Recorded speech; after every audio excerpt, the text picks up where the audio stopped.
বন্ধুগণ, সকলের উপরে শান্তি বর্ষিত হোক। আজকে আবার সমসাময়িক প্রাসঙ্গিক একটি বিষয় নিয়ে আপনাদের সামনে উপস্থিত হলাম।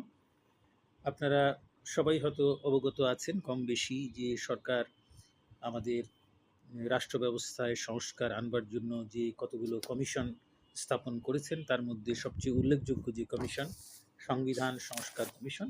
সেই সংবিধান সংস্কার কমিশনের প্রস্তাবনায় বাংলাদেশে নতুন সংবিধানের রূপরেখা হিসেবে যে মৌলিক নীতিমালাগুলোর কথা বলা হয়েছে রূপরেখার মধ্যে, তার মধ্যে অন্যতম প্রধান হচ্ছে বহুত্ববাদকে আমাদের দেশের, আমাদের রাষ্ট্রীয় একটি নীতি হিসাবে সংবিধানে বিবৃত করা। আপনারা জানেন যে বর্তমানে ধর্মনিরপেক্ষতা নীতিকে প্রতিস্থাপন করে এই বহুত্ববাদের কথা বলা হয়েছে, এবং অনেকেই বলছেন যে এটা ধর্মনিরপেক্ষতার চেয়েও অনেক বেশি একটি কার্যকর নীতি, এই হিসেবে যে বহুত্ববাদ আসলে যে কোনো সমাজে বিভিন্ন মত, পথ, ধর্মীয় বিশ্বাস অবলম্বনকারী জনগোষ্ঠীর মধ্যে একটি শান্তিপূর্ণ সহাবস্থানকে নিশ্চিত করে, এবং যতক্ষণ পর্যন্ত এ ধরনের শান্তিপূর্ণ সহাবস্থান নিশ্চিত না হয়, ততক্ষণ পর্যন্ত একটি সমাজে গণতন্ত্র, জবাবদিহিতা এবং সার্বিকভাবে শান্তি সমৃদ্ধি অর্জন অসম্ভব হয়ে পড়ে। সুতরাং আজকের দিনে বহুত্ববাদ একটি গুরুত্বপূর্ণ রাষ্ট্রীয় আদর্শ হিসেবে স্বীকৃত, এবং পৃথিবীর বহু দেশই তার সংবিধানে বহুত্ববাদকে গ্রহণ করে নিয়েছে, এবং তার সমাজে যে সমস্ত নানা ধরনের, নানা বর্ণের, নানা বিশ্বাসের, নানা বৈচিত্র্যের মানুষ রয়েছেন, তাদের সকলের বিশ্বাসকে, বৈচিত্র্যকে স্বীকৃতি প্রদান করে সংবিধান এই গ্যারান্টি প্রদান করছে যে নাগরিক যে সমস্ত অধিকার প্রতিটি মানুষের রয়েছে, সেই নাগরিক অধিকারের ক্ষেত্রে এই সমস্ত বৈচিত্র্য বা মানুষের বিশ্বাসে পার্থক্য বা নানা ধরনের যে সংস্কৃতিগত পার্থক্য, এর ভিত্তিতে মানুষের মধ্যে কোনো বৈষম্য করা হবে না। আপনারা জানেন যে আমাদের এবারের জুলাই আগস্ট আন্দোলনের যে প্রধান স্লোগান ছিল বৈষম্য বিরোধিতা। সেই বৈষম্যহীন সমাজ যদি আমরা সত্যিকার অর্থে গড়তে চাই, তাহলে অনেকেই মনে করছেন, এবং বিশেষত এই সংবিধানের সংশোধনী যারা প্রস্তাব করেছেন, তারা মনে করছেন যে অবশ্যই বহুত্ববাদকে আমাদের স্বীকার করে নিতে হবে। এখন প্রশ্ন উত্থাপিত হয়েছে অনেক ইসলামপন্থী আলেম এবং একাডেমিশিয়ান তাদের পক্ষ থেকে, যে বহুত্ববাদের মাধ্যমে আমরা আসলে বাংলাদেশে ইসলাম ধর্মাবলম্বী যারা রয়েছেন বা ইসলামিক যে বিশ্বাস, এটাকে বিপন্ন করে ফেলছি কিনা, বা ইসলামের সাথে বহুত্ববাদ সাংঘর্ষিক কিনা।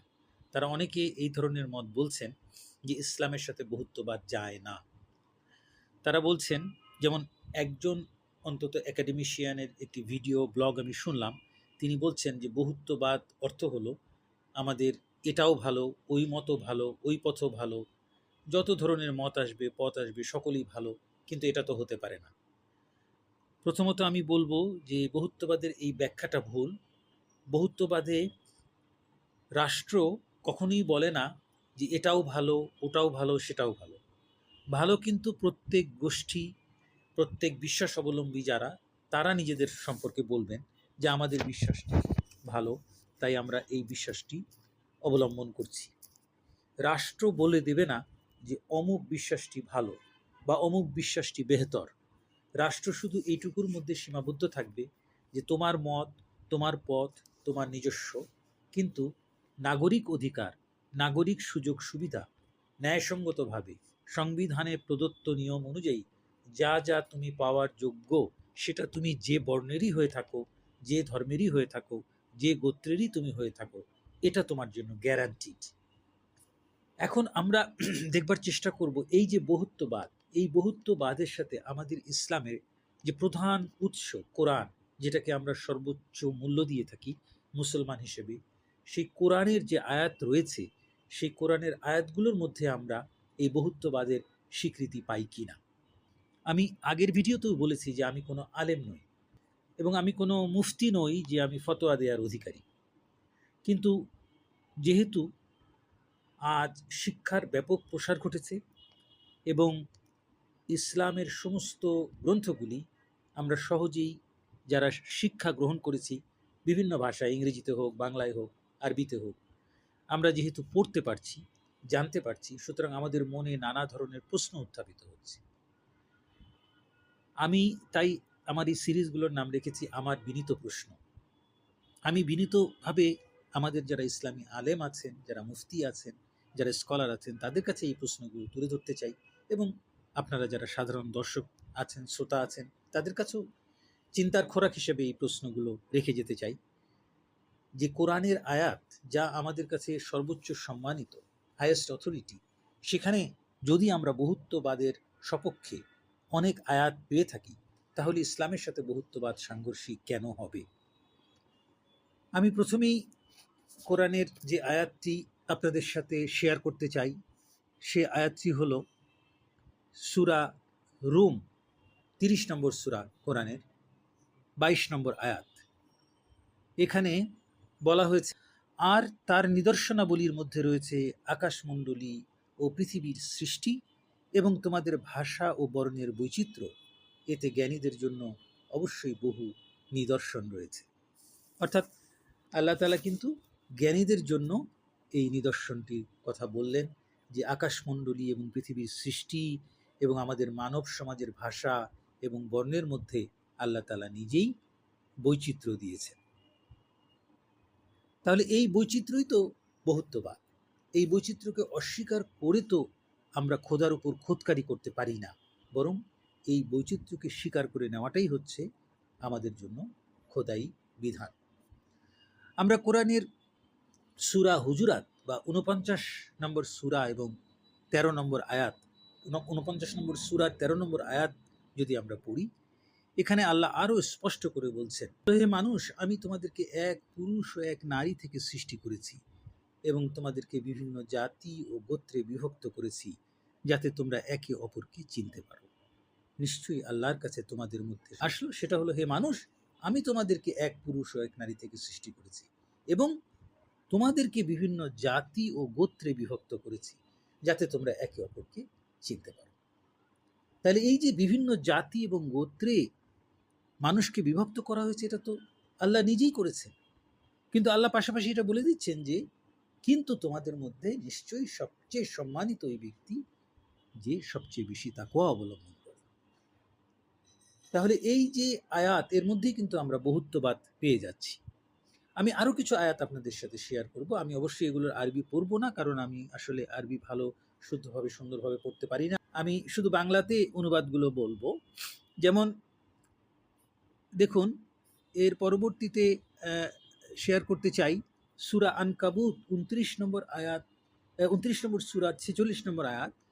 এখানে আল্লাহ বলছেন এই আয়াতে, আর তোমরা কিতাবধারীদের সঙ্গে উত্তম পদ্ধতি ছাড়া বিতর্ক করো না, তবে তাদের মধ্যে যারা সীমা লঙ্ঘন করে তাদের কথা ভিন্ন। আর বলো, আমাদের প্রতি যা অবতীর্ণ হয়েছে এবং তোমাদের প্রতি যা অবতীর্ণ হয়েছে তাতে আমরা বিশ্বাস করি।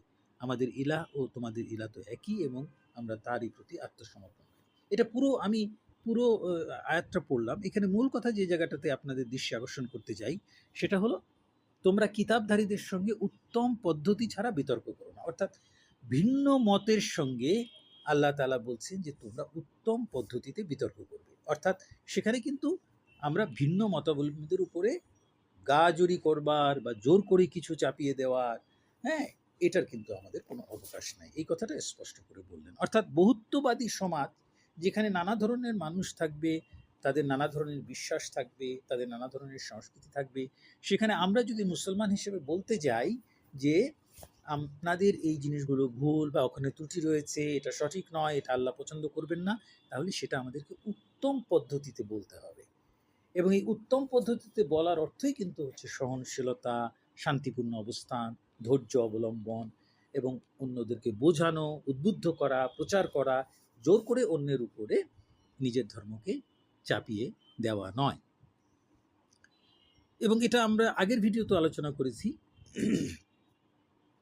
যে আল্লাহ বলে দিয়েছেন যে লা ইকরাহা ফিদ্দীন কদ তাবায়্যানার রুশদু মিনাল গাই। অর্থাৎ ধর্মের মধ্যে কোনো জোর জবরদস্তি নেই, নিশ্চয়ই সৎপথ পথভ্রষ্ট থেকে সুস্পষ্ট হয়েছে। এবং এরপরে আছে যে যারা এটাকে পছন্দ করে নেবেন নিজেদের জন্য, এটা তাদের জন্য, আর যারা পছন্দ করবে না অবশ্যই তারা পথভ্রান্ত হবে। এক্স্যাক্টলি অনুবাদ নয়, আমি ভাব কথাটা বললাম আর কি। অর্থাৎ ধর্মে কোনো জোর জবরদস্তি নেই, সৎপথ পথভ্রষ্টতা থেকে সুস্পষ্ট হয়েছে। এখন হচ্ছে আমাদের ফ্রিডম অফ চয়েস, যে যেটাকে পছন্দ করে নেবে।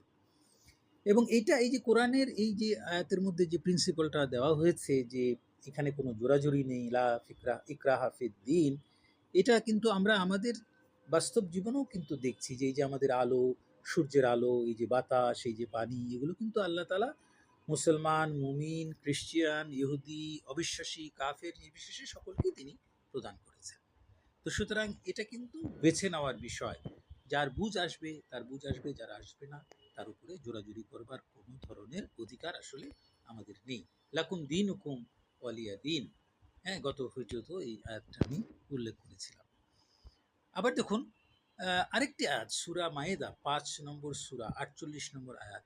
এখানেও কিন্তু আল্লাহ বলেছেন, আমি তোমাদের মধ্য থেকে প্রত্যেকের জন্য শরীয়ত ও স্পষ্ট পথ নির্ধারণ করেছি।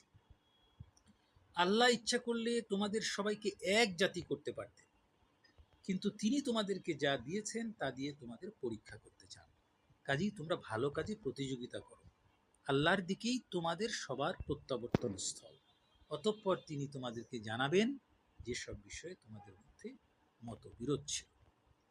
তাহলে এখানে কিন্তু খুবই স্পষ্টভাবে বারে এই দুটো জিনিস বলা হচ্ছে। একটা হচ্ছে যে আমরা এনফোর্স করতে পারি না, আমরা ধর্মের ব্যাপারে জোর করতে পারি না। আরেকটা হলো এই যে পার্থক্যগুলো, এই পার্থক্যগুলো আল্লাহ পাক নিজেই সৃষ্টি করে দিয়েছেন। আল্লাহ এখানে স্পষ্ট বললেন যে আল্লাহ ইচ্ছা করলে তোমাদের সবাইকে এক জাতি করতে পারতেন, কিন্তু তিনি তো করেন নাই, তাহলে আমি কি করে জোর করে করতে যাব? এবং তিনি তোমাদেরকে যা দিয়েছেন তা দিয়ে তোমাদের পরীক্ষা করতে চান। অর্থাৎ তোমাদের এই যে বিশ্বাস, তোমাদের এই যে সংস্কৃতি, তোমরা যা বেছে নিয়েছো, কেউ নাস্তিক হয়েছো, হ্যাঁ, এবং কেউ হয়তো আস্তিক হয়েছো, কেউ মুমিন হয়েছো, কেউ অন্য ধর্মাবলম্বী হয়েছো, এটা কিন্তু আল্লাহ তাআলার তরফ থেকেই এই জিনিসগুলো এসেছে। তিনি এই বৈচিত্র্যকে সৃষ্টি করেছেন। কিন্তু তার অর্থ এই নয় যে এর সবগুলি পথ সঠিক। যে পথটা সঠিক সেই পথটা আমাদের বুদ্ধির সঙ্গে, বিবেচনার সঙ্গে, জ্ঞানের সঙ্গে আমাদের মুসলমানদের বিবেচনা করতে এগিয়ে আসবেন। এবং আমার আলোচনায় যদি ভুল ত্রুটি সীমাবদ্ধতা থাকে এবং আমার আলোচনা যদি আসলে ইসলামের সাথে সাংঘর্ষিক হয়, তাহলে আপনারা সেগুলো তুলে ধরবেন এবং গ্রহণযোগ্য হলে অবশ্যই সেটা শিরোধার্য হিসেবে আমি মেনে নেব। এবং আমার এই চিন্তাভাবনা অবশ্যই একটা নির্দিষ্ট মীমাংসায় গিয়ে পৌঁছাবে বা পৌঁছাতে সহায়তা হবে। সুতরাং আমি প্রশ্ন রেখেই গেলাম এবং প্রশ্ন রেখে আপনাদের কাছ থেকে, সবার কাছ থেকে বিদায় নিলাম চিন্তার খোরাক হিসাবে। আপনারাও চিন্তা করবেন, আপনারাও আলোচনা করবেন এবং আপনাদের পরিচিত যে মাওলানা আছেন, আলেমরা আছেন, তাদের সাথে কথা বলবেন এবং তাদেরকে বলবেন যে এখানে কোরআনে তো এই ধরনের আয়াত রয়েছে, যে আয়াত আমাদেরকে বহুত্ববাদী সমাজের ভিত্তি দিতে পারে বা দিচ্ছে। তাহলে আমরা বহুত্ববাদকে কেন ইসলামের সাথে সাংঘর্ষিক বলব? সবাই ভালো থাকবেন, আল্লাহর কাছে দোয়া করি আপনারা সবাই ভালো থাকুন। আপনারাও আমার জন্য দোয়া করবেন, যেন সুস্থ থাকি, যেন ভালো থাকি এবং আল্লাহ হায়াত দারাজ করেন। সবাইকে খোদা হাফেজ। আসসালামু আলাইকুম ওয়া রাহমাতুল্লাহি ওয়া বারাকাতুহু।